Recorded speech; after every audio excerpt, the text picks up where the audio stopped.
பேசுமா. கண் எங்கே இருக்கு? மூக்கு, வாய், பல்லு, நாக்கு,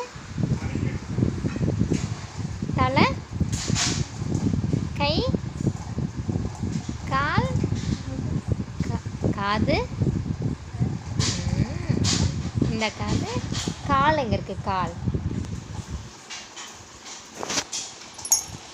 கால் எங்கம்மா? சூப்பர். செப்பல். விஜய்ஸ்வா முடி எங்கே இருக்கு? முடி. விரல் எங்கம்மா இருக்கு? நகம் எங்கே இருக்கு? நகம். நகம் எங்கே இருக்கு? கையில் நகம் எங்கே இருக்கு? கையில். Good bye. கிளாப் பண்ணுங்க. ஏய் சூப்பர்.